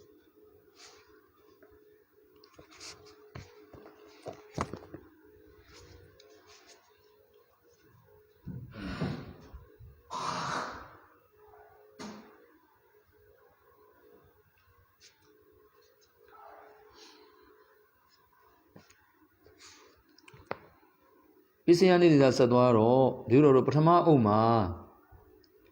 ကရိုင်းပတ်တီကောက်တဲ့အခါမှာပစ္စည်းပြန်ရတယ်တာမဏေယောတတိယအဆင့်နေမှာလည်းပစ္စည်းပြန်ရတယ်စัจ rán 3ချမ်းရှိတယ်ဓမ္မသင်္ကနီဒုတိယနေ့နံပါတ်10မှာလည်းပဲပစ္စည်းပြန်ရတယ်အကြီးရန်ပဋ္ဌာန်းနေမှာအကုန်လုံးအဲ့ဒီမှာကရိုင်းပတ်တီမှာအများတိုင်းပစ္စည်းပြန်ရတာဗျာ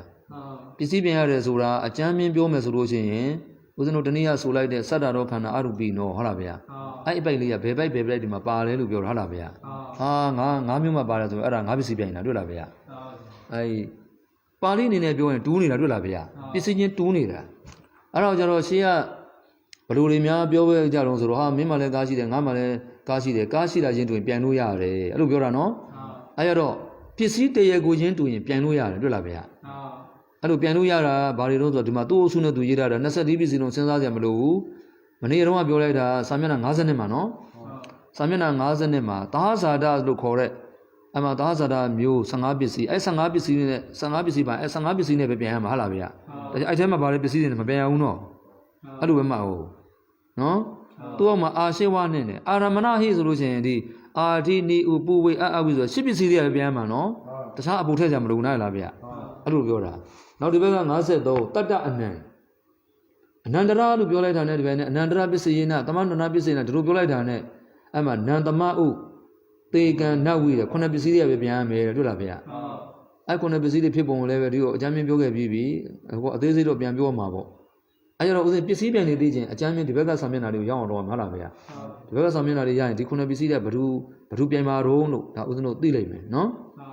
အဲ့တော့ဒီနေ့ပစ္စည်းပြန်နေနည်းနည်းစပြမယ်ဗျာအဲ့တော့စာမျက်နှာ53မှာတတ္တအနံနဲ့အနန္တရာမျိုးမှာဆိုလို့ရှိရင်ခုနှစ်ပစ္စည်းတဲ့ပူပြိုင်လို့မရဘူးတဲ့အနန္တရာမျိုးမှာဆိုရင်ခုနှစ်ပစ္စည်းတဲ့ပူပြိုင်လို့မရဘူးတနည်းခုနှစ်ပစ္စည်းအတွင်းပြန်ရမှာတွေ့လားဗျာနော်ခုနှစ်ပစ္စည်းအတွင်းပြန်မှာဟုတ်လားဗျာတကယ်တမ်းကျတော့ဦးဇင်းတို့တကယ်တမ်းပညာဝါဒတွေမှာပစ္စည်းပြန်နေရှာတဲ့အခါမှာခုနှစ်ပစ္စည်းပြန်တာလုံးလုံးမရှိဘူးခုနှစ်ပစ္စည်းရဲ့အောက်မှာပဲရှိတာဟုတ်လားဗျာအနန္တရာပစ္စည်းရလည်းအကုန်အနန္တရာပစ္စည်းဥပ္ပါနဲ့အကုန်လုံးဖြစ်တဲ့နေရာမျိုးတနေရာသီးသားလည်းရင်ခုနှစ်ပစ္စည်းပြန်နေကျန်တဲ့နေရာမှာခုနှစ်ပစ္စည်းမရှိဘူးဟုတ်လားဗျာ6ပစ္စည်းပဲရှိတယ်ဘယ်နှပစ္စည်းပဲရှိတော့6ပစ္စည်းပဲရှိ6ပစ္စည်းတော့ဆိုတော့အမှဦးဇင်းတို့သေကောင်လက်သေးခွန်းထားလိုက်သေကောင်လက်သေးခွန်းလိုက်အဲ့နှစ်ခုနှုတ်လိုက်ရင်5ပစ္စည်းကြမယ်ဗျာနန္တမဥနတ်ဝိတယ်တွေ့လားဗျာအနန္တရပစ္စယေနလို့မေးသည်ဖြစ်စေတမအနန္တရပစ္စယေနဆိုတဲ့ကရိုင်းဘက်ကိုမေးသည်ဖြစ်စေဥပနေတယပစ္စယေနဆိုတဲ့ကရိုင်းဘက်ကိုမေးသည်ဖြစ်စေနတ္တိပစ္စယေနဆိုတဲ့ကရိုင်းဘက်ကိုမေးသည်ဖြစ်စေဝိကတပစ္စေနဆိုကရိုင်းဘက်ကိုမေးသည်ဖြစ်စေအဲ့၅မျိုးကပုံတည်ပြန်ရမှာတွေ့လားအနန္တရပစ္စေနလို့မေးလိုက်အဲ့၅မျိုးပြန်နော်တမနန္တပစ္စေနပြောလိုက်အဲ့၅မျိုးပြန်ဘူးသူစကန်နော်ဟိုကျမှရုံစားရဟိုကလောရမလို့ဒီဟာပြန်ရမလို့အဲ့လိုလျှောက်ထည့်လို့မရဘူးဒီ၅မျိုးကဘာလို့ပြန်အောင်ပြောပစ္စည်းချင်းတူလို့ဘာဖြစ်လို့တော့ပစ္စည်းချင်းတူလို့ဘာတူလို့တော့ပစ္စည်းချင်းတူလို့ဘယ်လိုတူတာတော့ဆိုရင် तू ကအနန္တရကလည်းရှေ့စိတ်နဲ့နောက်စိတ်နတ္ထိကလည်းရှေ့စိတ်နဲ့နောက်စိတ်ဘလို့လားဓမ္မနန္ဒာနိရုဒ္ဓစေတစေတိကဓမ္မပရုပ္ပန္နနာစေတစေတိကနာဓမ္မနန္ဒဟောရှေ့ရလည်းစိတ်နောက်ကလည်းစိတ်ဘယ်လိုလားဗျာရှေ့စိတ်နောက်စိတ်ချင်းတူလို့ပြိုင်တာဘာကြောင့်ပြိုင်တာတော့ရှေ့စိတ်နောက်စိတ်ချင်းတူလို့ပြိုင်တာဟုတ်လားရှေ့စိတ်နောက်စိတ်ချင်းတူလို့ပြိုင်တာဟုတ်လားဗျာဒီတော့ရှေ့မှာတော့မှရေးပြီးကြလားမသိဘူးကြည့်လိုက်အောင်ခဏ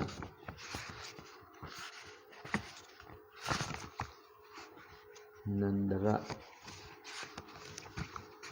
ရေးပေးခဲ့တယ်ဗျအဲ့ဒါဆိုပြန်ပြတော့မှကြည့်လက်တွေ့ပြန်ပြမယ်လွယ်အောင်အရင်လုပ်ရတယ်ဒီတိုင်းပစ္စည်းပြန်တွေကဒီတိုင်းစောက်ကြည့်ရတာမဟုတ်ဘူးဗျ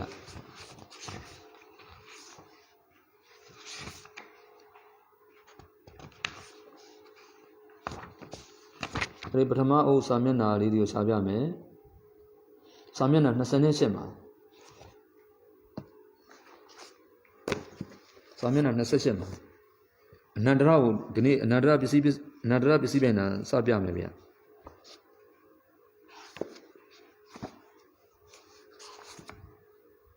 စာမျက်နှာ28မှာတွေ့လား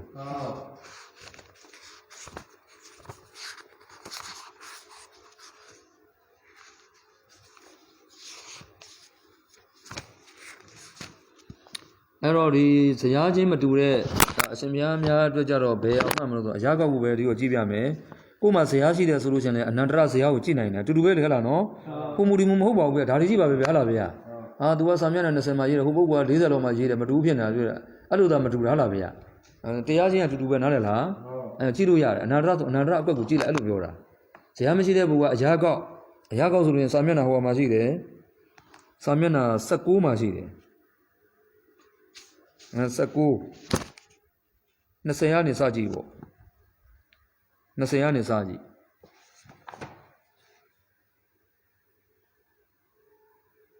ဦးဇင်းတို့ကတော့အဲ့စာမျက်နှာ28ကိုကြည့်နော်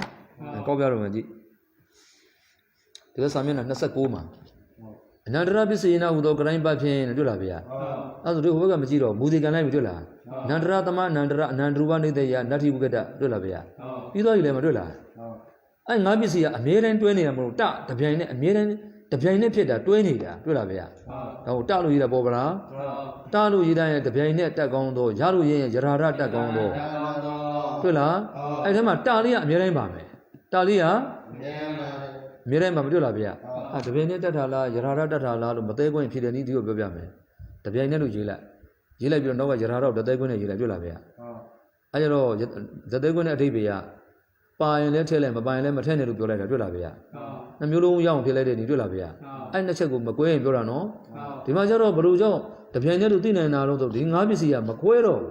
့ဘယ်အနန္တရကြည့်တယ်ဒီတရားပဲတမန်နာကြည့်တယ်ဒီတရားပဲတူနေတယ်ပြန်လဲပြောလို့ရလားဗျာအဲ့ကြောင့်မလို့ဒီကောင်ကဘာတော့တပြိုင်တည်းတက်ကောင်းတော့တွေ့လားဗျာကောင်းမနော်ငါးပစ္စည်းမူဒီစကြပြီနော်အနန္တရပစ္စည်းနောက်တော့ကရိုင်းပတ်အရာတဲ့ဘယ်မှာတော့ဆိုတော့လေအဲ့ဝီမျိုးကြည့်လိုက်အောင်ခြေရစက္ကုဝိညာဉ်တဲ့နောက်ကမနောဓာတ်တယ်တွေ့လားခြေရစက္ကုဝိညာဉ်ဘယ်ပါဠိမှာရှိတဲ့အနန္တရာလည်းကြည့်အောင်နော်သူကပါဠိလေးချပေးလိုက်မယ်စက္ကုဉာဏဓာတုတန်တံပြုတကသဓမ္မမနောဓာတုရတန်တံပြုတကနိသဓမ္မနံ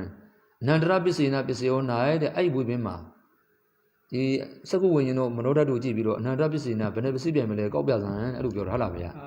အဲ့ကြည့်လိုက်ပြီကြည့်လိုက်တော့စက္ကုဝိညာဉ်ကဥစ္စာကံလားကံဆိုတော့ကုသိုလ်အကုသိုလ်လေးပဲရဒါကြီးစက္ကုဝိညာဉ်ကုသိုလ်အကုသိုလ်မှမဟုတ်တာဗျာကံမရဘူးလေဆိုတော့လက်သေးကွင်းနဲ့ကံမရဘူးတွေ့လား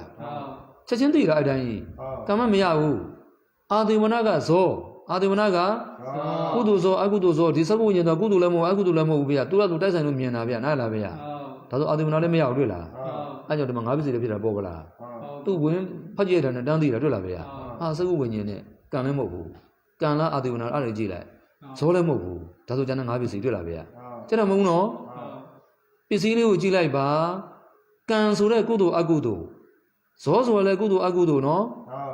ကုသိုလ်ဇောအကုသိုလ်ဇောကြောက်ရမလားအဲ့ကောင်မဟုတ်ဘူးဆိုတာတပြိုင်နဲ့ကံနဲ့အာသေဝနာထည့်လို့မရဘူးဒါဆိုဘယ်နှပစ္စည်းတော့ငါးပစ္စည်းတတ္တအနံဆိုရှိတာဘယ်နှပစ္စည်းတော့ခုနှစ်ပစ္စည်းတကယ်ပြန်မှာဘယ်နှပစ္စည်းတော့ငါးပစ္စည်းသူ့ရဲ့ဝိပင်းလေးဖတ်ကြည့်တာတွေ့လားဗျာဒါမှမဟုတ်ခေါင်းစဉ်လေးကြည့်လိုက်တာတော့ပေါ့လားဗျာဟုတ်လို့မနော်နန္တရာပစ္စေနဟုသောကရိုင်းပတ်ဖြင့်နန္တရာပစ္စေနဟုသောကရိုင်းပတ်ဖြင့်ဗျိုင်နဲ့တကောင်းသောဗျိုင်နဲ့တကောင်းသောနန္တရာသမနန္တရအနန္တရူပနေတယနန္တရာသမနန္တရာအနန္တရူပနေတယပစ္စည်းပြန်ဒီမှာအကြီးအကျယ်အခက်ခဲကြီးတွေလုံးနေရလို့မြန်မာနိုင်ငံမှာနတ္ထိဝိကတာနတ္ထိဝိကတာ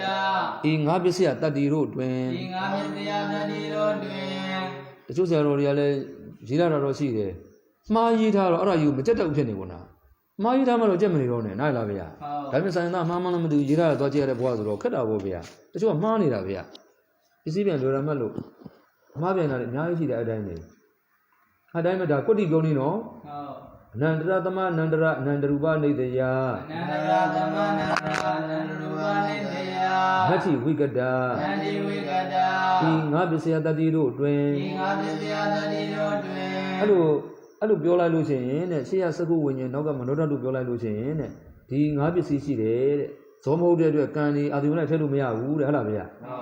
အဲ့ထဲမှာဒီနေရာမှာအနန္တရပစ္စေနာဆိုတော့အနန္တရပစ္စည်းတ္တိလို့ပဲပြောလိုက်မယ်တဲ့တကယ်အဲ့တရားကဒီငါးပစ္စည်းလုံးမှာရှိတယ်တဲ့တွေ့လားဗျာတကယ်လည်းရှိတယ်ဝိပင်းနဲ့သွားကြည့်ဝိပင်းနဲ့အကုန်တူတူပဲဗျာအဲ့ပညာဝါဒတွေမှာအနန္တရရရင်တမန္တရရပြီအနန္တရူပနေတရားရပြီနတ္ထိရပြီဝိကရရကျက်စံမလို့တော့ဟုတ်လားဗျာအခုကျက်လိုက်ငါးခုရသွားတာသဘောပေါက်လား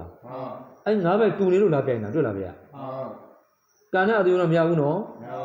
ဟုတ်သွားပြီအဲ့ဒါဆိုရင်စက္ခုဝိညာဉ်ရောနောက်က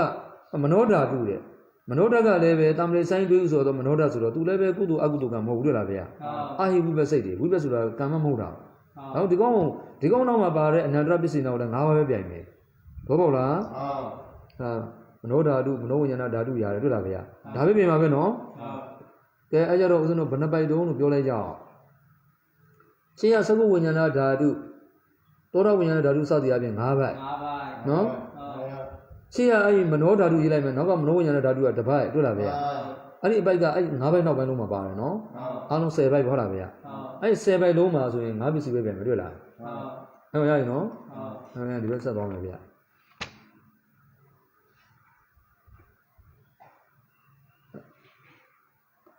ဒီဘက်ဆက်သွားတော့ဘယ်နာလေးမှာရေးထားမလို့ဆိုတော့ Samena don't set the magic. Samena don't set the magic. Don't set the who also Nandra Piscina who do grind back in the Julavia. By no? I buy annually at the Bureau.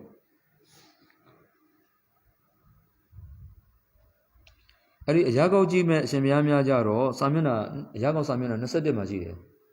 You know the Yago de Menunalo. Yago Samina, your Nesete Magie. Caramajaro Bureau Magie, 30 Pagio Mavia. Nandama Uti Navi Regula. Bariquimbiano. Chobisi Dulavia. Pablo de Adimuna Bonara, Adimuna Zola. Adimuna Bojirano. Cuckoo Zochin. Dima would be Pagila Cajaro. Urima, Gudala, Dama, Bisimana, Gudalana, Tamana, Dulavia. Cuckoo Zochin, Dulavia. Adivanazula Zogurano. Pandalele, the one of me wear. I do him we never I die. Pandalele, me wear the Gudu, now let Gudu, the Visitor Kale, Mambionani, the Sun Legends, they tell our no. Gudu Zozo Dulavia. Jim Yellow Pirogura, no? Because you allow the Galanali Sibi or Talim, you don't have beyond Sira Valavia. Galanali Sibi was Rumaya to Mamsira, I do this Suravia, so was alone. Changing pit at the boat Sura. Having see a good Noga, changing pit at Dula. I don't know when I came Mohavia. Having Cuckoo Zojin the I saw where are the one of your pitching jaw, are the one up Dula. Tobisi, Dula. Nadama, now we have to Matea. I think I'll be see them good so mudo. Are they one as well as honor to do it? Are they one at Chobisi, Yabla? Was Romania. Nandra Bissina, no Garan Bapian. I Bapian number that they wouldn't tell her all. But they never. So not suitable. The Pianet that gondo. Nandra Dama Nandra Nandruba Nidaya. Are they one Upavale? Are they one nutty wigada? Are they one nutty wigada? He chokes that you know, drain. Nandra Tadi Usawado. Tadi with the Dapian. Sisu Buhango Biaro Mui. Okay, you read any Taman and Rapisina, Pisibian or Chobisi, Diamelu, you have your house. 2 million is you see at Hava, Halavia. A grand papier normal that they're going to tell you are the Arabian Papi de Harabia. Taraji Darin Busha Razolo. A duck. A Durali said, no? Caesars are the DJ. The Pianet. Nandrabis Taman and Rabisina with Ogaran Bapian. Ali Kugu Mave, Taman and Rabisina Bioma, and Taman and Siabian Halai. No? Siabian Halai, Sia Tama, and Daveno, Janari to Dubelavia. Alivia. Taman Nandara, Uba Nidaya, Nandaruba Nidaya. Adiwana Nati Wigada He Chobis at the road drain Tama Nandara Tadi Usawado Tadi with the Dapian Sidu Buhango Biaro Mui Tamanandra Biram, Tamanandra was Sibian Hava, Dulavia. I don't leave a Kayakazamo. Tadi Chojan, the Yoga and Eramu.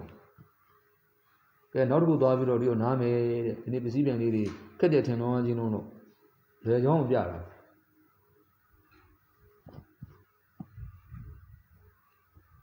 Cuckoo Bido Baromia.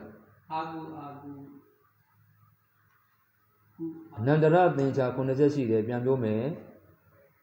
Ku Agubia don't go, now Ku Agubia don't get no and Gujesi. I Gujaga Aramana Bisi and Yaguja de Pede, Ubani and Yaguja de Pede. Jamila, you know. I tell Nandara or Nandari Tadazro. Tujaro Conesi, Nasayoni there. I Nasayoni, Kudu Noma, Agudu Misiu. Agudu Noma, Kudu Misiu. The young Kudalabra, Nasepia, Agudu Labra, and Nasepia. ဗျာကရပရ3ချက်ပဲဆို9ချက်ဖြစ်သွားတွေ့လားဗျာဒါကြောင့်မလို့အခုအဲ့ကုကုပြီးဘာလာမလဲလို့ဒီကိုမေးတာဦးဇင်းတို့ဘယ်လိုပြေးမလဲကုဗျာဘောဗျာဟုတ်လားဗျာစာမျက်နှာ30နဲ့မှကြည့်လိုက်အဲ့ဘာကြီးဘာဆိုမဲ့ချက်ချင်းတန်းတည်ရတာအဲ့လိုမျိုးပုရိမာကုသလာဓမ္မာပစ္စည်းမာနာအဗျာကရဏဓမ္မာနာနဲ့တွေ့လားဗျာအကုသလနာပါတော့နော်ဒါဖြင့်ဒါကဘာဖြစ်သွားရတော့အတူကောပြောတော့ကုဗျာဘာဖြစ်သွားရတော့ကုဗျာလို့ပြောတဲ့နောက်ကအနန္တရပစ္စည်းနောက်ဘယ်လိုကောင်းမလဲအဲ့ဒါရှင်းတော့မယ်ဗျာသူ့ရဲ့စာမျက်နှာဒီဘက်မှာလာမယ်စာမျက်နှာ34မှာ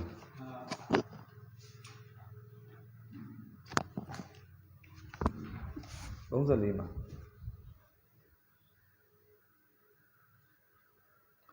ဇာကောက်ကြည့်တဲ့အချိန်များကြတော့စာမျက်နှာအဲ20မှာ20နဲ့တက်မှာ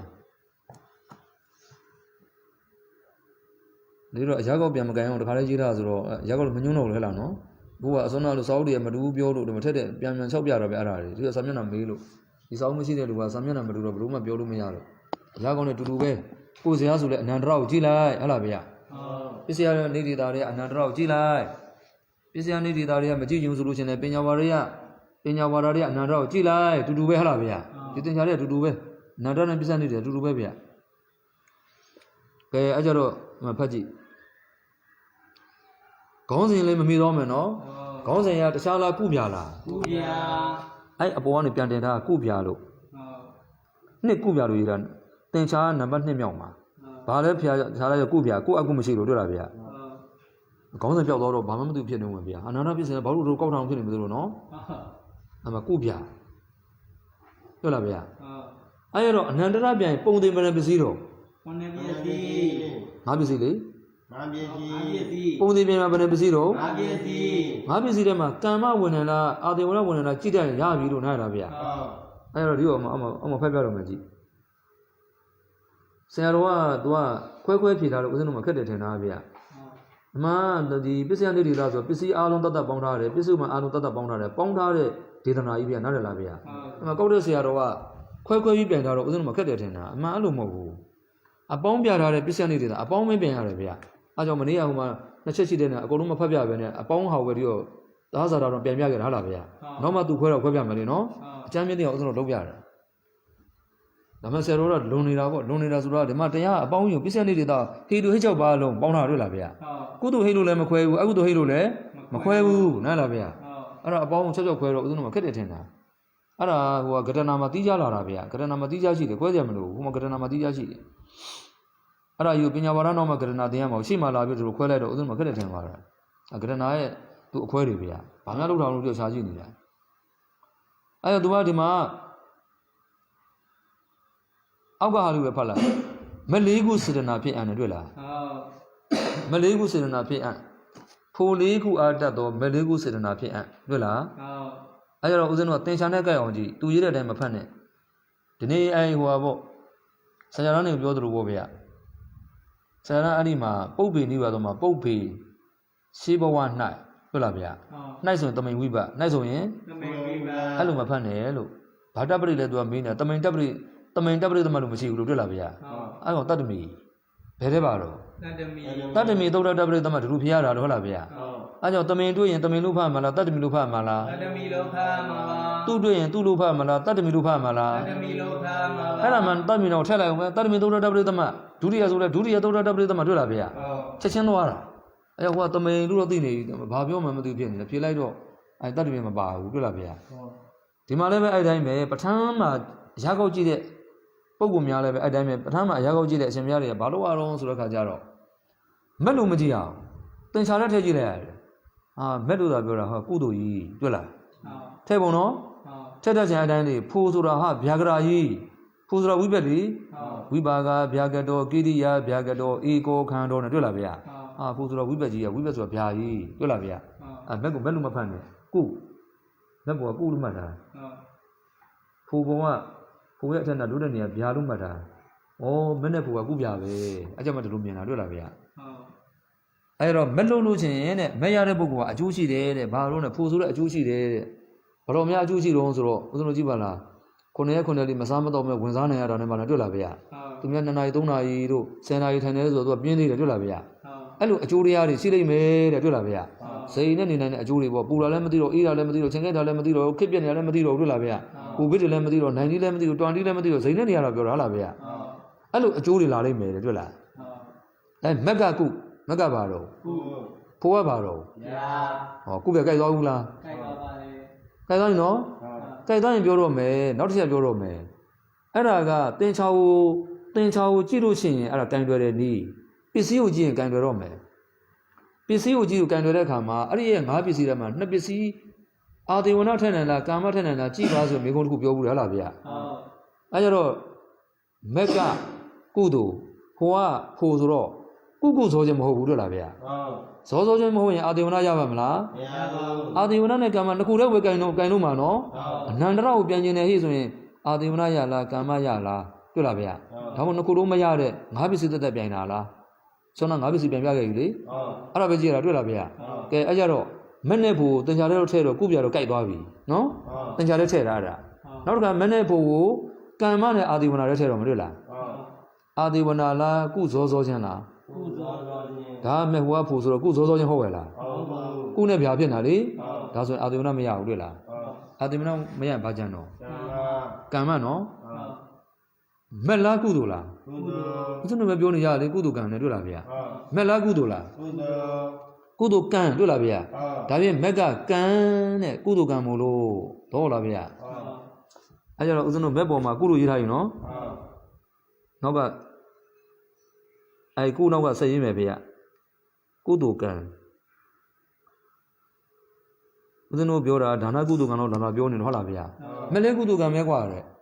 ဟာကံကောင်းရတာကွာတဲ့ကံကောင်းသွားလို့လေသူများတွေလမ်းတဲ့အချိန်မလန်ဘူးကြောက်တဲ့အချိန်မကြောက်ဘူးသူများတွေမိစ္ဆာအယူတွေမှားတဲ့အချိန်မမှားဘူးဖျားပွင့်နေပါလေနဲ့တခြားသောတာမင်ညပုရုဆိုသူလိုကိုလိုရုပ်မာတဲ့ပုရုဇဉ်တွေကိုပဲဂိုင်းဆရာကြီးတွေလိုင်းဆရာကြီးတွေဖျားရှင်တွေလုပ်ပြီးတော့မကိုးကွယ်ဘူးလေတွေ့လားဗျာသူကံအဲ့လိုလားတွေ့လားဗျာကိုကောင်းတယ်သူဟုတ်လားဗျာကုသိုလ်ကံတွေ့လားဗျာတင်ချာတဲ့ထက်ရင်ကုသိုလ်ပစ္စည်းတဲ့ထက်ရင်ကမ္မပစ္စည်းလေတင်ချာတဲ့ထက်ရင်တင်ချကုသိုလ်မက်ကိုတင်ချတဲ့ထက်ရင်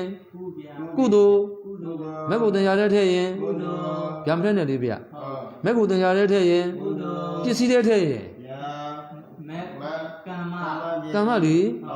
ကုသိုလ်ကံမာတဲ့ဆိုကံမို့တော့အမှကမ္မထက်ပြန်တာတွေ့လားဗျာစက်တာမဟုတ်ပါဘူးမှာဦးဇင်းတို့စက်တာထင်နေတာဗျာမဟုတ်ဟာတိုင်းကိုရနေတာအတိုင်းဟာမက်ကကုသိုလ်ဒါပေမဲ့ तू ကပစ္စည်းပြန်မှာဆိုတော့ तू ကပစ္စည်းလေးပဲထည့်ကြည့်မယ်ကံတွေ့လားဗျာဟာကုသိုလ်ကံဒါဆိုကမ္မထည့်မယ်တွေ့လားလောလောလေးပြေတာဗျာနားလည်လားဒီမှာ10တော့နှစ်ခုခွဲထားတာနော်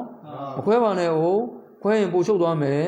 သူ့ရဲ့မြတ်စွာဘုရားခွဲမဟုတ်ပေါင်းဟောထားတဲ့နေရာဗျာနားလည်လားဗျာခွဲမှာဟိုကြမတတ်ခွဲမှာနားလည်လားဗျာမခွဲမဲ့နေရာလားခွဲတော့ဦးဇင်းတို့မှာဒါခက်တယ်လားတော့ထင်တာဗျာဟာအဲ့မှာဆန်သားတွေအမှပစ္စည်းလေးတွေပစ္စည်းပြန်နေခက်တယ်ကွာနဲ့အဲ့လိုလာတာမဟုတ်ဘူးပေါင်းထားတာကြီးလာခွဲလို့နားလည်လားဗျာ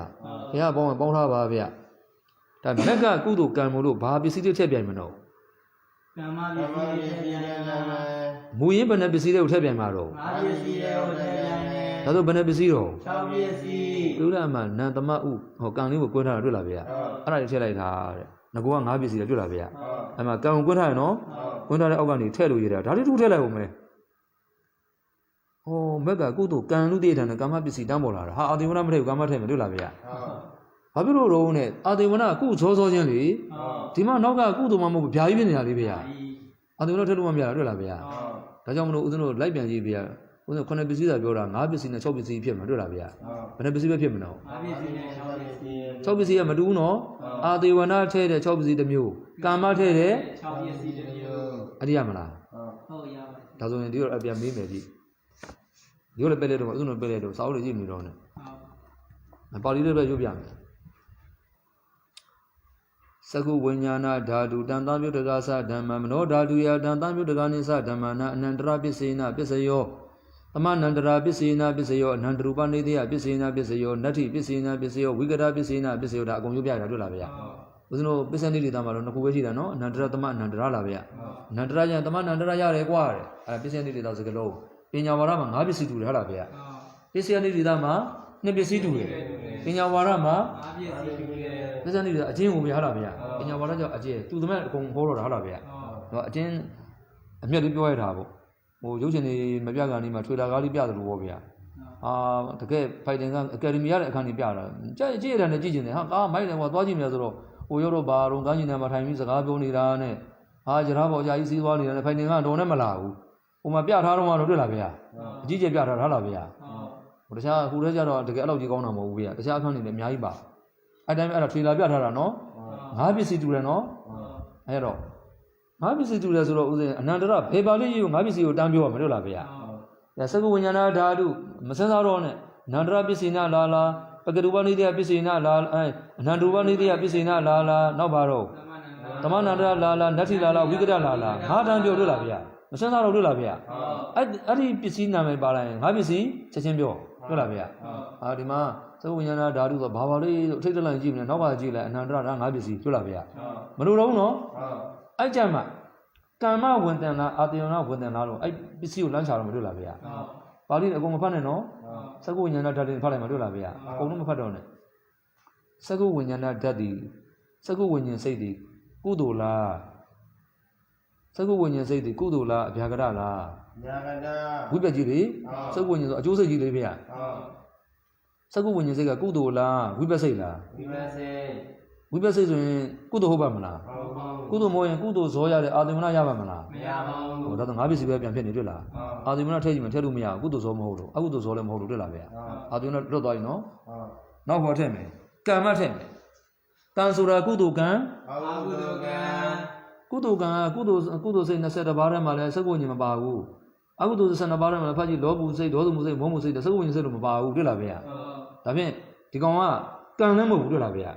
ကံမထည့်လို့ရလားမရပါဘူးမြတ်ဗရံပစ္စည်းတော့ငါးပစ္စည်းဘောပေါက်လားချက်ချင်းကိုဖြေတာနော်ဒီတော့မေးရဗျာ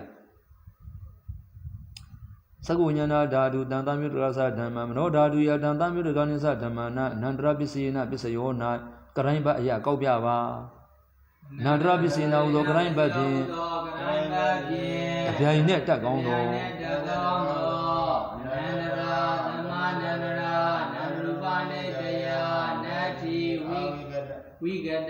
ဝိကတဤငါပစ္စယတတိတို့တွင်အနန္တရပစ္စယတတိဟုဆိုသောတတိဝိသေသဖြင့်ကျေစုပြုဟံကိုပြတော်မူ၏ပစ္စယနေဒေတာကပြတော်မူ၏ကျန်တဲ့အကောက်တွေမှာကြတော့ယာကြီးဟလားဗျာဒီမှာကြောင့်နေဒေတာမို့လို့ပြတော်မူ၏ဟလားဗျာဒီမှာဂျာကြီးလည်းဆိုတူတူပါပဲကျွမ်းလျှောက်ပြောနေတာပါကျေစုပြုဟံကိုပြတော်မူ၏နောက်တစ်ခုပြောမယ်နော်စကုဝိညာဏဓာတုဝိကတပစ္စေနာပစ္စယောဖြေတော့ဝိကတပစ္စေနာဟူသောကရိုင်းဘဖြင့်တပြိုင်နဲ့တက်ကောင်းသောဝိကတရှေ့ရစသို့ပါလို့နန္တရူပနိတယနတ္ထိဤငါပစ္စယတတ္တိတို့တွင်ဝိကတတတ္တိဟုဆိုသောတတ္တိဝိသေသဖြင့်ကျေစုပြုဟံကိုပြတော်မူ၏ရပါလားဗျာနောက်တစ်ခုမေးတော့မယ်နော်အဲ့တင်ကြ9ချက်ရှိတယ်ဟုတ်လားဗျာတင်ကြ9ချက်ရှိတယ်ဗျာကုဘယ်နှပစ္စည်းပြန်မယ်နော်